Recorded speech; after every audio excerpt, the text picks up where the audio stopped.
Marvel Rivals, the game where superheroes and villains throw hands, bullets, and whatever else they can find, all in the name of team-based objective gameplay, allegedly. I think it's about time I took a look at some newer releases, and this game has been growing a huge following. But we're not just here to gawk at cool characters. We've got some important questions to answer. How does the gameplay feel, along with the character designs? Is it just Overwatch with a Marvel theme, or is this something more? And will this game actually last? Or is it just getting snapped out of existence in a year? Without further ado, here's a Bullcrap introduction to Marvel Rivals. Starting off, Marvel Rivals is a free-to-play multiplayer hero shooter. Basically, if you've ever played League of Legends, Dota 2, or any other ability-based video game, it's like that, but with a third-person POV and no multiple lanes concept. There are three main character types: vanguards, or the tanks of the game, duelists, or the damage dealers of the game, and strategists, the healers of the game. I personally play DPS a lot. The flow, timing of abilities, and flexibility to either lurk around, assassinating the backline, or joining the front assault with a bombardment of damage, it just clicks with me better than the other roles. If you're stuck as the healer, you tend to stick with the group, so you don't get singled out, focusing on keeping your teammates alive, or quickly sniping enemies with some well-placed shots. As for tanks, well, for a lot of them, the key is knowing when to dive in. You've got plenty of HP, solid damage output, and really, your only requirement is trusting that your team can keep you alive while you make the enemy's life miserable. Speaking of DPS, here are some of my go-to characters. Iron Man plays exactly how you'd expect. You fly, you shoot lasers, and become an absolute menace from above. With Punisher, he's exactly what you'd expect too. No superpowers, just pure, unhinged violence. Moon Knight is a character that actually surprised me when I played him. His onks are placed to deal large amounts of chain damage amongst enemies all bundled up, so you can imagine how high his damage will get. But here's what you need to know. This game is fast, movement is smooth, abilities feel powerful, and sometimes the fights get so chaotic, you just start mashing buttons and hoping for the best. Of course, sometimes the game just decides you don't get to play, but this sort of gameplay isn't new. Other games have had at least a short-lived hype with a similar style, so is this just a comic book themed Overwatch? Or something more?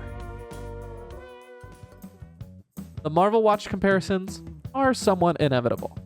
Hero-based shooters? Check. Abilities and ultimates? Check. The Widowmaker-esque sniper that makes you hate life?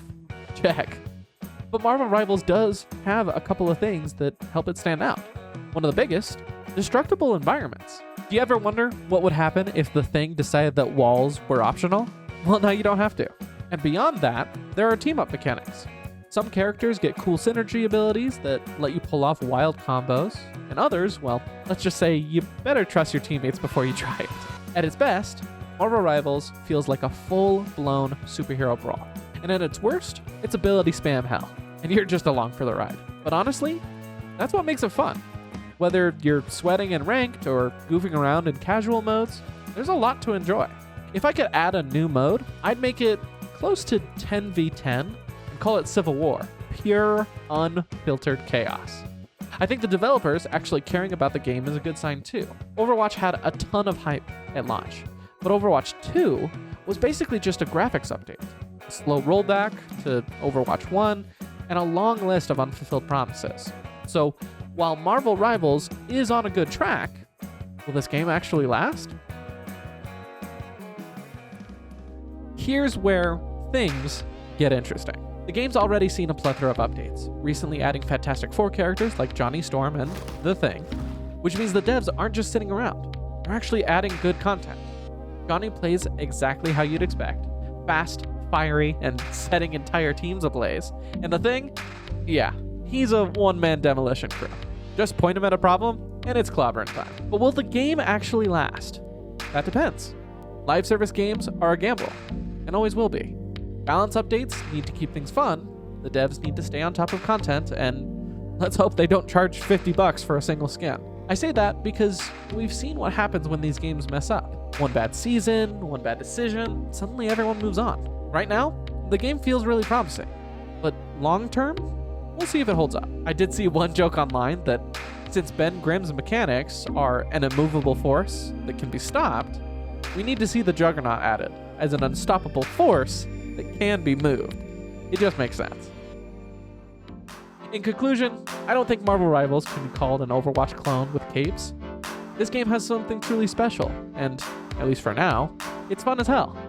Especially if you grew up loving Marvel Comics, or the cinematic universe. There's a plethora of comedic one-liners, character interactions, and skins that, I think, shows that the people behind this game love it just as much as the players. The movement's clean, the powers feel great, and there's a lot of potential that the devs can keep up this momentum. So final rating? I'd give it 8 pulse cannons out of 10. Could go higher if the updates keep coming.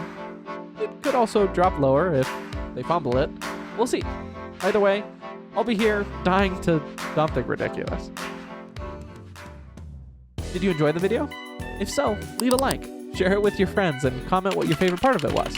As well, you should subscribe. It's free and immensely helps out the channel. If you're looking to hang out and talk more Marvel Rivals, or show some of your highlights, why don't you join the Discord? The link can be found in my account's bio, and I'd like to see what sort of community we could build of people who like to talk video games. I'll be out of town next week, but I'll be working hard to make sure the next Sunday upload comes out as scheduled. And that's it for this video. So, I hope you're having or have had a good day. See ya.